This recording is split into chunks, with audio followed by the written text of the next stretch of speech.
Notícias estão explodindo, bombando nas principais manchetes do país inteiro, e eu faço questão de fazer aqui o trabalho de casa, né? Separar aqui as informações mais importantes, mais impactantes, para que você, inscrito aqui nesse canal, seja inscrito muito bem informado. Afinal de contas, né? Um cidadão bem informado jamais será escravizado.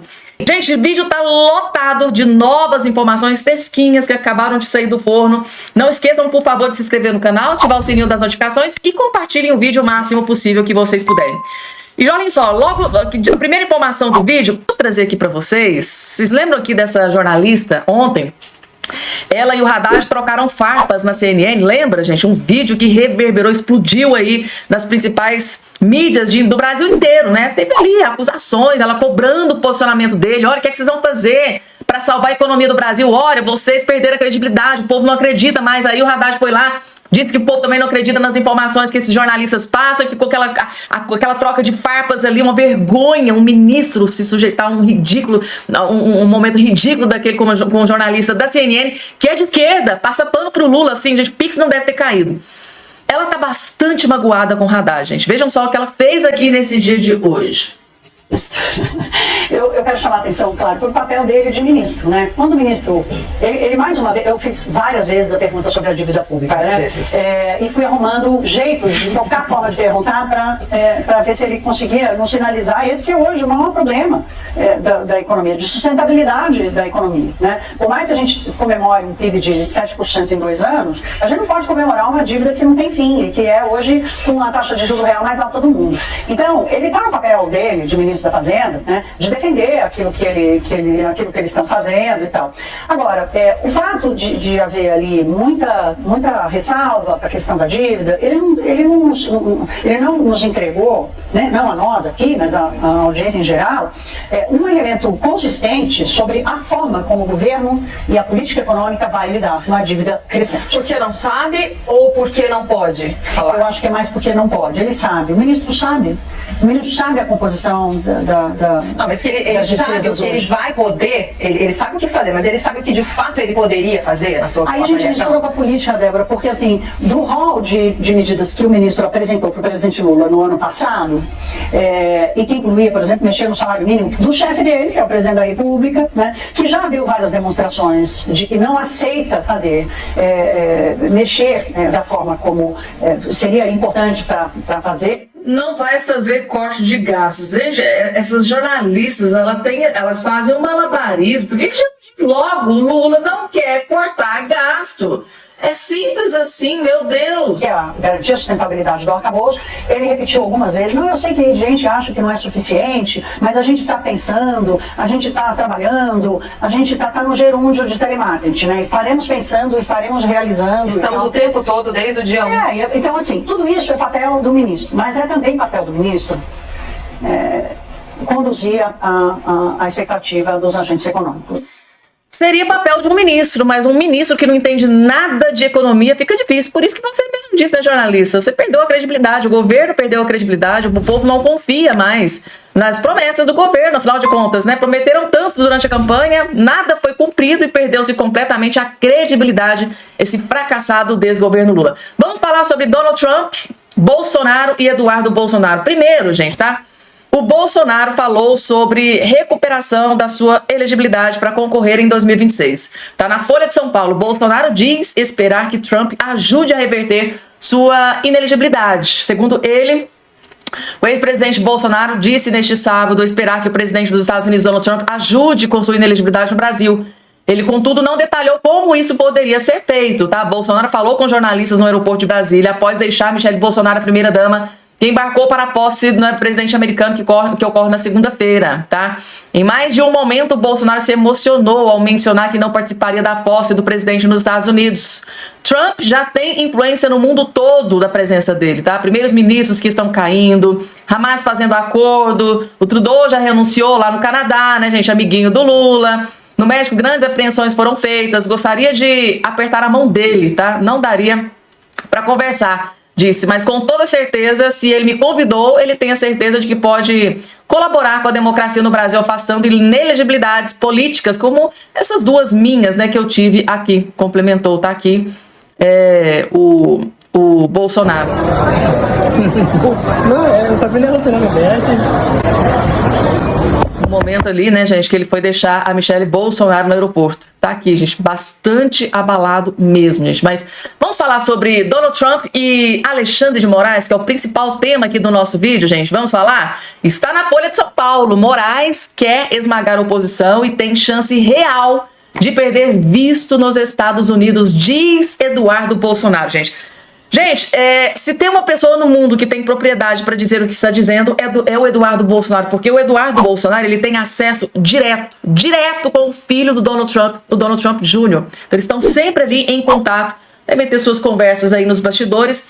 E pro Eduardo Bolsonaro dizer isso aqui que ele disse, gente, é porque possivelmente deve vir chumbo grosso pro lado do Alexandre de Moraes, que ó, o deputado federal Eduardo Bolsonaro considera que o ministro Alexandre de Moraes do Supremo Tribunal Federal tem o objetivo de esmagar a oposição ao presidente Lula do PT ao recusar o pedido de Bolsonaro para comparecer à posse de Donald Trump nessa segunda.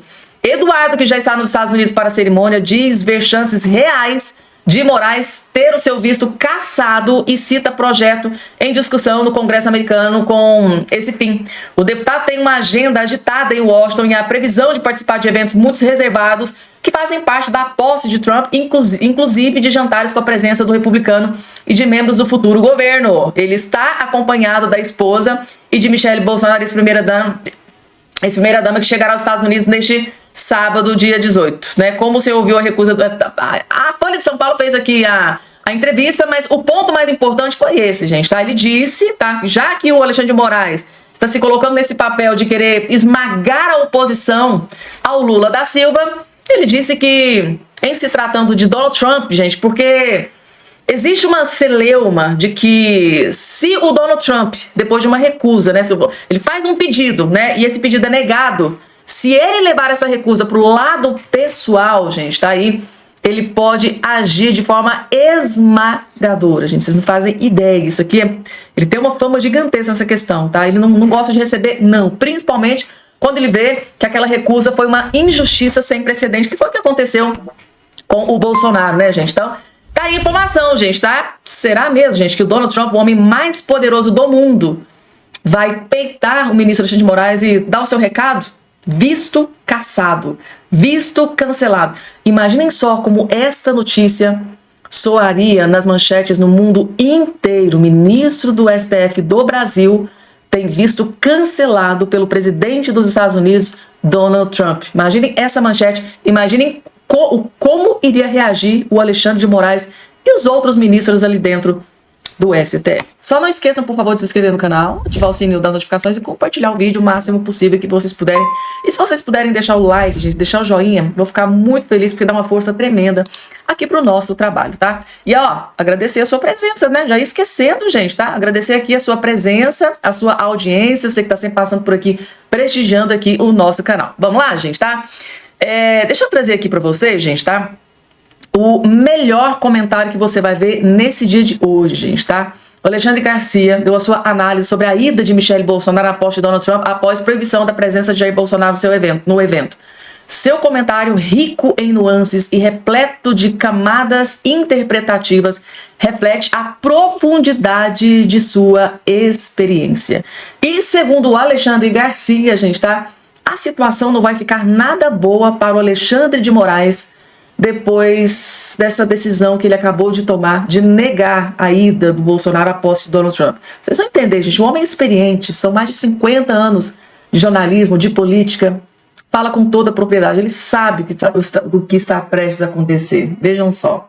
Certamente vai haver um sucesso muito grande de Michelle lá em Washington. Ela vai ter que levar uma roupa de frio, tá muito frio por lá, e vai provocar reações aqui no Palácio Alvorada, no Palácio do Planalto, sem dúvida. Foi uma decisão em que eu imagino que o ministro Moraes ficou entre a cruz e a espada. Né? Ele certamente sabe que a negativa dá mais repercussão a Bolsonaro e a esse aspecto da proibição do que a permissão. Se permitisse, ele seria o bonzinho. Como não permitiu, ele não vai ser o bonzinho. Então, como já está mostrando o jornalismo nos Estados Unidos. A repercussão é grande, vai ser maior ainda quando começarem as imagens, as fotos lá. E é muito estranho, né? Ninguém vai entender como é que uma defesa de um ex-presidente, de um ex-chefe de Estado, faz o recurso para o próprio juiz que tomou a decisão. Ou seja, senhor juiz, o senhor quer, por favor, reconsiderar a sua decisão? Não teria que ir para um colegiado examinar se está certo ou não está, se no histórico de gente investigada, ou até de gente que já passou a ser réu, que era presidente da República, se também foi negado passaporte para viajar, no caso de Lula, né, que foi bem diferente. Além de tudo, não faz sentido, né? Qualquer pessoa que pense um pouquinho vai dizer, Bolsonaro não vai fugir, né? Está escrito lá na agência oficial que a decisão foi tomada ante a possibilidade de tentativa de fuga. Imagina, Bolsonaro foi para os Estados Unidos, voltou e agora iria fugir. Fugir seria assinar uma confissão. Não? Eu vou ficar homiciado aqui nos Estados Unidos porque vão me pegar dos crimes que eu cometi. Você ia dizer isso? Claro que não. Além de tudo, foi lá o Procurador-Geral da República deu parecer dizendo que não há interesse público nessa viagem. Como não há interesse público? Há interesse, sim. O Bolsonaro lá representaria o Brasil. O Brasil seria falado lá na posse. Olha, um grande amigo do novo presidente dos Estados Unidos, o homem mais poderoso do planeta Terra, é um brasileiro, é esse brasileiro aí chamado Jair. Sim, há interesse público. Tanto quanto o Pelé representou o Brasil numa época, sem ter nenhum cargo oficial, Bolsonaro representaria o Brasil no Capitólio, na Casa Branca, nos salões de Washington. Mas tomou-se essa decisão. A decisão está tomada, vai ser respeitada pelo ex-presidente da República, a ex-primeira-dama brasileira vai lá. E, enfim, as consequências, né? É um ato de hostilidade a um amigo que convidou o amigo para participar, um amigo que não está condenado a nada, está sendo investigado apenas, mas é um ato de hostilidade prévio, antes mesmo que o novo presidente dos Estados Unidos tome posse, o Brasil, como se referiu o Wall Street Journal, né? Não é um determinado ministro do Supremo, é o Brasil, ele representa o governo brasileiro. O governo são os três poderes, não se engane, o governo não é só executivo, não. O Estado brasileiro está representado pelo Supremo, um ministro do Supremo que está representando o Supremo, aliás, parece que só ele é que é o Supremo, e aí vai haver consequências e vai haver repercussão, aliás, já está havendo a repercussão de tudo isso. Repercussão mesmo, gente, tá? Vários jornais internacionais repercutiram muito, tá? Essa negativa, né, do Alexandre de Moraes, da participação do Bolsonaro nessa posse do Donald Trump no dia 20. Eu vou trazer essa repercussão aí no mundo inteiro no próximo vídeo aqui para todos vocês. Próximo aqui, gente, assistam esse vídeo aqui com bastante atenção, porque o próprio Alexandre Garcia mencionou, né, num passado não tão distante, durante ali o processo de investigação, o Lula da Silva pôde viajar, né? Por que lá atrás, tá? O Lula da Silva pôde viajar, né, durante o momento em que ele estava sendo investigado, e agora o Bolsonaro, durante o momento em que ele está sendo investigado, ele não pôde viajar. Por que essa diferença no judiciário? Agora vocês vão entender. Você já viu alguém que está sendo investigado ter o passaporte retido? Não. Eu nunca vi isso na minha vida.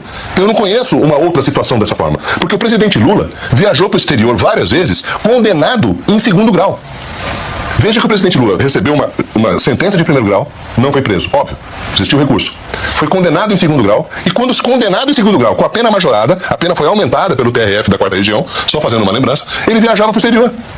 Então veja que são 2 pesos e 2 medidas. Essa isonomia não pode ser pela capa. E é por isso que a gente está muito sentido, nesse ponto de vista, de um ministro que tem capacidade, obviamente, de saber dos fatos do mundo, não precisava nem sequer ter pedido comprovação de documento de convite, porque isso é um fato notório. Os juízes trabalham com fatos notórios, Silvio. Isso não é o Alfredo Scarpa que está falando. Isso é o Código de Processo Civil que está dizendo. O juiz pode trabalhar, sim, com fatos notórios. Né? E um ex-presidente da República que está todo dia na mídia, o que mais tem é fato notório. Sem dúvida. Né? Então eu acho que essa medida é completamente fora da razoabilidade. Eu acho que o ministro Alexandre poderia ter concedido isso, não haveria problema algum, né? Seria, na verdade, uma demonstração de crédito do judiciário a uma pessoa investigada como qualquer outra. Né? Nós não estamos falando de um ex-presidente da República, estamos falando de toda e qualquer pessoa investigada tem o direito à presunção de inocência e não pode ter o seu direito de locomoção barrado dessa forma.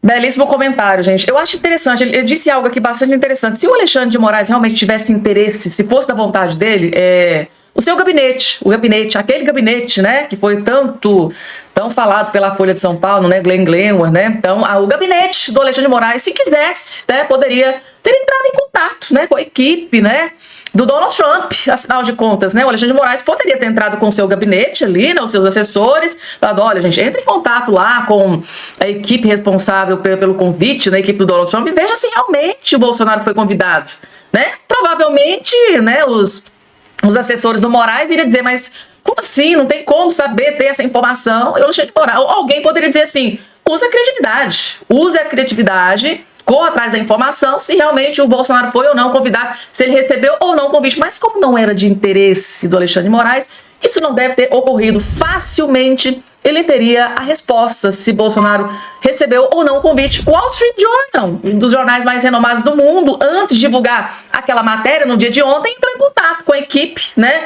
do Donald Trump para realmente ter certeza se o Bolsonaro recebeu o convite ou não, com a certeza, com a positividade deles, não, realmente ele foi convidado. Aí que eles postaram aquela matéria, aquele editorial no Wall Street Journal no dia de ontem. Então, assim, facilmente o Alexandre de Moraes, se ele realmente quisesse, ele poderia, como um ministro do STF aqui no Brasil, facilmente ele teria sim informação direto na fonte lá nos Estados Unidos da equipe, tá? Diretamente do Donald Trump, para realmente saber se o Bolsonaro foi convidado ou não. Mas acho que não era muito do interesse dele realmente saber a verdade, né, gente? Então, coloca aqui embaixo a opinião de vocês. O que vocês acham, gente? Durante a investigação do Lula, ele pôde viajar à torta e à direita. Isso sim, já condenado e com a pena elevada, que é pior ainda. Agora, o Bolsonaro foi condenado? O Bolsonaro foi condenado, gente. Então, por que passaporte retido? Por que proibição? Por que a justiça ela é tão segregada dessa forma? Por que pro Lula a justiça funciona de uma forma e por que pro Bolsonaro a justiça funciona de outra forma? Tá muito escancarado, gente, essa questão de justiça partidária, sabe? Isso é uma vergonha. Por isso que o judiciário brasileiro vira motivo de chacota nas manchetes internacional. E antes de trazer aqui o Eduardo Bolsonaro e o Bolsonaro, gente, deixa eu trazer aqui para vocês. Vocês lembram? E a Polícia Federal afirmou em relatório enviado ao STF que o ex-deputado Daniel Silveira demorou o dobro do tempo previsto para chegar a um hospital quando foi atendido em dezembro. Silveira foi preso em 24 de dezembro por desrespeitar medidas cautelares. Ontem, o ministro Alexandre de Moraes ordenou que a Procuradoria-Geral da República e a defesa de Silveira se manifestem sobre o documento. Em depoimento prestado à Polícia Federal, o médico Gabriel Costa confirmou que atendeu Daniel Silveira no hospital em Petrópolis em 21 de dezembro, com uma crise renal e dores lombares. Segundo a CNN, o ministro Alexandre de Moraes avalia multar a defesa de Daniel Silveira por excesso de pedidos. Em 10 dias, os advogados protocolaram 12 petições para que a liberdade condicional do ex-deputado seja restaurada. O número é constatado pelo próprio advogado de Silveira, Paulo César Faria, na petição mais recente apresentada ontem, abre aspas. A defesa requer que sejam apreciados, com prioridade e urgência, os 12 pedidos protocolizados desde 3 de fevereiro, fecha aspas. O advogado Paulo Faria se manifestou sobre o caso por meio de um vídeo nas redes sociais. Hoje eu fui surpreendido com uma notícia aí nos meios de comunicação de que o Alexandre de Moraes estaria cogitando aplicar multa à defesa por excesso de petições. Petição é a vida do advogado, ou seja, o advogado ele peticiona, ele escreve, ele faz uma redação jurídica e encaminha o processo. Nesse caso, foram 11 pedidos de indulto, pois desde o dia 3 de janeiro, Moraes está ignorando os pedidos de indulto, que aliás o decreto presidencial, artigo 5º, parágrafo 3º, diz que o pedido de indulto tem prioridade em todo e qualquer incidente na execução penal. Então, o que nós fizemos foi tão somente cobrar do Alexandre de Moraes o envio da petição à Procuradoria-Geral da República. E para isso ele quer nos multar. Impressionante. Bom, Fabi, quero te ouvir. Atualmente o ministro Alexandre de Moraes aguarda então a manifestação da PGR, da Procuradoria-Geral da República, antes de decidir se vai conceder ou não a liberdade condicional a Daniel Silveira. Bom, é incrível como isso mudou, né? Mudou bem drasticamente desde que entrou o Paulo Gonet. Gente, recentemente não era assim, né? Quando havia o Aras ali na responsabilidade da PGR, não era chamado desses termos e quantos outros também foram ignorados. Sim, teve pareceres da PGR que foi ignorado pelo ministro Alexandre de Moraes, assim como essas petições. O que eu acho aqui interessante, porque a gente falou aqui do dobro, não é bem o dobro, né? Porque olha só, o percurso de deslocamento chegava a cerca de 43 minutos pelo Google, né? E ele demorou 54 minutos. Então, só por aí já dá para ver, são alguns minutos a mais e são diversos motivos e não é isso que vem à baila, porque não é isso que se analisa quando existe a revogação de um benefício, né, um direito aí do preso, né, que é realmente ficar em liberdade provisória. E aí a gente tem que entender que se Salvador Dalí fosse vivo, ele ficaria com inveja, né, do nosso surrealismo aqui que nós temos no Brasil. E, gente, é surreal. Este homem, Daniel Silveira, é um ex-deputado que recebeu a graça presidencial, que não foi aceita pelo Supremo. Ele se enquadra em todos os quesitos, né, que são objetivos do indulto presidencial do Lula do último ano. E como disse aí o nobre advogado Paulo Faria, ele explica muito bem que é prioridade na questão da execução penal. Então, execução penal tem que olhar realmente se esse preso está ou não na condição de ser indultado, e no caso está. E a gente vê o ministro Alexandre de Moraes insistindo, né, nas suas teses e agora jogando a bola para ver se quica lá na PGR. Né, mas a PGR vai achar qual tipo de argumento? Né? Vai achar argumentos que são um tanto, talvez, contrário à Constituição Federal. Só queria voltar, porque faz link, né, uma coisa com a outra, mas o Sidônio Palmeira falou exatamente nessa entrevista que a ONU considera fake news como se fosse um direito humano.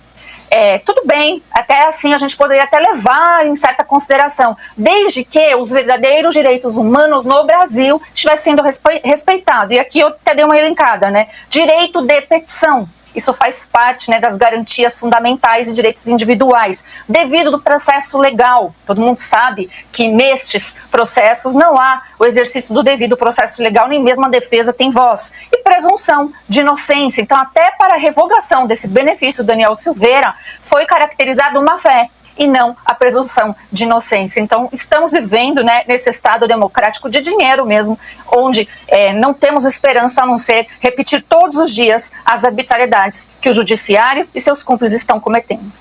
Pois é, Ana. Agora o ministro Alexandre de Moraes avalia multar a defesa do ex-deputado Daniel Silveira, como bem já elencou aqui a Fabi Barroso, ao vício de origem na prisão de origem de Daniel Silveira, que é ilegal. Portanto, todo o resto, né, deveria ser derrubado. Né, já que ele recebeu o indulto, a graça presidencial, todas as questões e medidas cautelares não deveriam nem estar em discussão, mas aqui estamos no surrealismo do judiciário brasileiro. Então, Paula, essa também foi uma manifestação da própria PGR na época, né, através de uma declaração oficial da subprocuradora Lindora Araújo, dizendo, olha, é constitucional essa graça do presidente Bolsonaro, ela tem que ser respeitada e tudo para trás tem que ser simplesmente apagado. Graça constitucional ou indulto, né, presidencial, como queiram, que já foi defendido pelo ministro Alexandre de Moraes.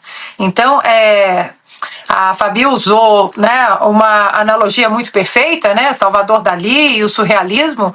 Eu acho que a gente pode acrescentar uma esquizofrenia, né, porque há um processo esquizofrênico no nosso judiciário. Eu estava lendo aqui que a Polícia Federal, como você disse, Paula, afirma no relatório que foi enviado para o Supremo Tribunal Federal que o Daniel Silveira demorou o dobro do tempo previsto para chegar a um hospital. O que será que ele foi fazer numa crise renal? Passou num shopping, tomou um sorvete ou foi fazer uma comprinha no meio de uma crise renal. E eu sou testemunha de crises renais. Eu já tive crise renal de pedras nos rins. É uma dor absurdamente insuportável. Eu tive o meu filho de parto normal e teria 15 filhos de partos normais e pediria, pelo amor de Deus, não me dê outra dor de crise renal.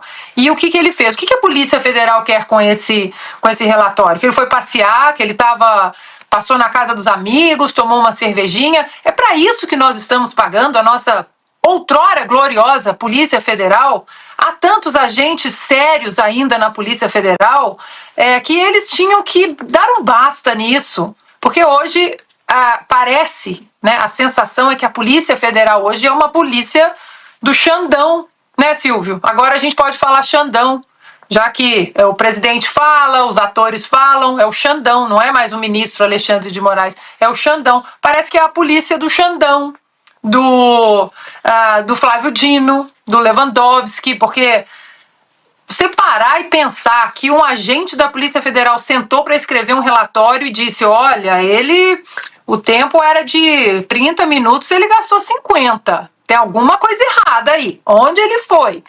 É triste demais, Paula, porque enquanto nós estamos discutindo os reais problemas do nosso judiciário, da nossa economia, do nosso Congresso, o nosso dinheiro está pagando isso. Está pagando um Estado policialesco, perseguições políticas, a Janja numa gastança sem parar, está pagando agora o Sidônio Palmeira, né, que diz que recebeu, né, o Lula recebeu um país destruído, que o Lula trouxe ministérios de volta, isso a gente sabe, doutor Sidônio, que a extrema-direita, né, é uma ameaça à humanidade.